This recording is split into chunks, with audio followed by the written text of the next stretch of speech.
السلام علیکم ملګرو. د عمران خان مخالفین نور رکاوټونه د کپتان د پاره نشي جوړولای ځکه د عدالتونو نه د انصاف فیصله را روانې شوې دي. عدالتونو نه عمران خان د پاره ریلیف ملاویدو ولا دی بلکې شروع شوې دي. عدت نکاح کیس کې هم یو غټ پیشرفت شوې دی. د هغې سماعت په کله کېږي په هغې باندې هم تفصیلا خبره ځکه کوو چې صرف او صرف اوس عمران خان که قید دی هغه په عدت نکاح کیس کې په جیل کې دی چې دغه کیس هم ختم شي نو عمران خان د جیل نه راوتی شي. شاه محمود قریشي باندې ټوټل څومره مقدمات دي اسلام آباد های کورټ کې ریپورت جمع شوی دی. د نون لیگ امیدوارانو الیکشن کمیشن نه استدعا کړې ده. نریندر مودي الیکشن کې واضح اکثریت نه دی اخیستلی. په څه وجه باندې دا ټول تفصیلات په دې ویډیو کې تاسو سره شریک کوم. ویډیو خپله هم مکمل وګورئ او مخکې ملګرو سره ضرور شریک کړئ. نریندر مودي خبره مې ځکه کوه چې په انډیا کې الیکشن شوی دی او تیر شوی حکومت هم د نریندر مودي و او اوس حکومت په هم نریندر مودي جوړی. اکثریت نه دی ایشتلی خو بیا هم حکومت جوړولی شي. په هغې تفصیلا خبره د ویډیو اینډ کې کوو جینو ویډیو کمپلیټ وګورئ. جي هغه بله ورځ تاسو له معلومه ده سایفر کیس کې عمران خان ته غټ ریلیف میلاو شو. بیا پرون اسلام آباد های کورټ نه پی ټي آی دپاره ښه خبر راغو. اسلام آباد های کورټ دا حکم جاری کړی چې د پی ټي آی کم اسلام آباد کې مرکزي دفتر دی هغه د ډي سیل شي مطلب هغه سیل شي او هغه سیل دی د هغې نه ختم کړلی شي. دا پی ټي آی په حق کې دا یوه ښه فیصله وه. دې نه علاوه پرون سپریم کورټ کې هم د پی ټي آی مخصوص نشستونو کیس چلیدلی دی او لږې داسې چې پی ټي آی ته خپل مخصوص نشستونه کیدای شي میلاو شي. پی ټي آی ته خپل حق میلاو شي ځکه ججز په دغه کیس کې د پی ټي آی فیور کې ډېر ښه ریمارکس ورکړي دي. پی ټي آی ته به 78 سیټونه خپل مخصوص نشستونه میلاویږي چې دغه نشستونه پی ټي آی ته خپل میلاو شي نو مسلم لیگ نون بیا خپل حکومت نشي جوړلی 2/3 اکثریت سره.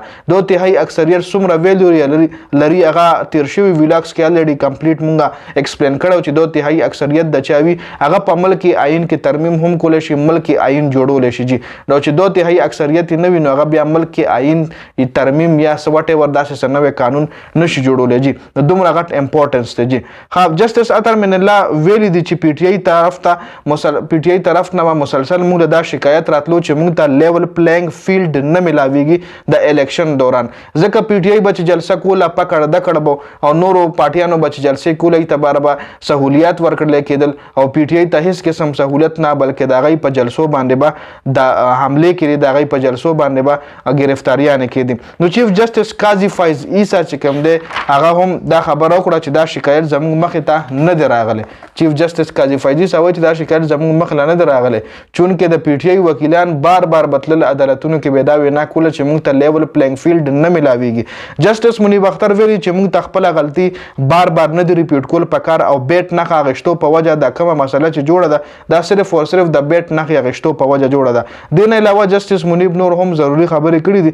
بل طرف ته جسټس قاضي فایز عیسی چې کله په 13 جنوري د پی ټي آی نه د بیټ نښه اخیستې وه بار هغه فیصله چې کوم ده هغه ډیفینډ کوله او تر هغې دا فیصله نه وه شوې نو چیف جسټس قاضي فایز عیسی به دا خبره مطلب دا فیصله چې کوم ده جسټس قاضي فایز عیسی کړې ده تر څو چې دا فیصله نه وي ختمه تر څو چې دا کیس نه وي ختم د پی ټي آی د مخصوص نشستونو په قاضي فایز عیسی باندې به کړی تنقید کېږي.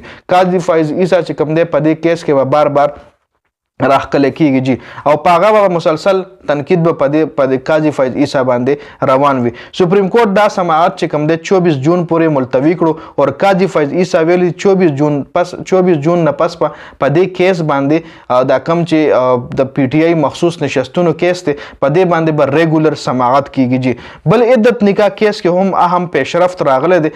سیشن کورټ په 25 جون د دې کیس سماعت دپاره مقرر کړی او 25 جون مقرر کړی چې په 25 جون باندې به عدت نکاح کیس سماعت کېږي. خو بل طرف ته د بشرا بیبي وکیلانو درخواست ورکړی و چې نه دې هفته کې دی په دې کیس باندې سماعت وشي ځکه په دې کیس کې بشرا بیبي او عمران خان گرفتار دي نو عدالت د هغوی درخواست منظور کړی دی او په 7 جون باندې به اوس د عدت نکاح کیس سماعت کېږي او په دې کیس کې بشرا بیبي او عمران خان الریډي تاسو له ما وویل چې ګرفتار دی. جي شاه محمود قریشي سایفر کیس نه بری کېدو نه پس شاه محمود قریشي د 9 مئی 8 مقدماتو کې ګرفتار دی. خو بل طرف ته د شاه محمود قریشي زوی چې کوم دی زین قریشي هغه اسلام آباد های کورټ له درخواست ورکړو چې موږ له دې پته ولګي چې زموږ پلار یعنې شاه محمود قریشي په کوم کیسونو کې ګیر دی په هغه باندې څومره مقدمات دي چې موږ له خو لږه ډېره اندازه وشي که نه نو بیا اسلام آباد های کورټ کې د هغه ریپورټ چې کوم هغه جمع شو چې د دغې ریپورټ مطابق په پنجاب کې په شاه محمود قریشي 38 مقدمات دي، په اسلام آباد کې په 17 مقدمات دي. نو چیف جسټس په دې خبره د افسوس اظهار هم وکړو چې دا څنګه چل اسلام آباد خو ټوټل اسلام آباد کې خو ټوټل 17 تانی دي او 17 کیسونه دي په اسلام آباد کې په شاه محمود قریشي. نو مطلب په هر تاړه کې په شاه محمود قریشي باندې مقدمه ده او په 9 مې شاه محمود قریشي کراچي کې نو تل په کراچي کې یا په سند کې په هغه باندې یو مقدمه نشته، ټول مقدمه په پنجاب کې دي، یو هغه په پنجاب کې هم نه په 9 مې باندې. نو دا څنګه چل دي؟ خابل انډیا کې هم الیکشن شوه دی، حالت نریندرا مودي چې کوم دی په الیکشن کې ډیر سټونه نه دي ګټلي. انډیا پارلیمنت کې چې کوم ټوټل ارکان دي هغه 543 د انډیا پارلیمنت کې 543 ارکان چې کوم دی 543 ارکانو باندې مشتمل دي. بی جے پی پارټي چې کوم ده د نریندرا مودي پارټي ده چې په دغه پارټي دی الیکشن کې 298 سټونه ګټلي دي. نریندرا مودي په دې الیکشن کې 298 سټونه ګټلي دي. کانګرس پارټي چې کوم دغه 228 سټونه ګټلي دي. حکومت جوړولو لپاره 272 سټونه پکار وي. حکومت جوړولو لپاره په انډیا کې 272 سټونو ضرورت وي. نو غو مودي سره الریډي شته. مودي حکومت په اسانه باندې جوړول شي، خو په انحصار په آزاد امیدوار په اتحادیانو باندې وي. کچره مودي سره نورو کسانو اتحاد وکړو د مودي هغه 2/3 اکثریت چې کوم دی هغه پوره کېدی شي. ځکه تیر شوی الیکشن کې کوم د مودي حکومت چې راغله 303 سټونه مودي خپل ګټلیو او 53 ورسره نور بیا اتحادیان شامل شي چې ټوټل د نون لیگ نه سوري د نریندرا مودي د پارټي ټوټل 356 55 تر رسیدلو چې په هغه باندې بیا مودي یو سترانګ حکومت جوړ کړو.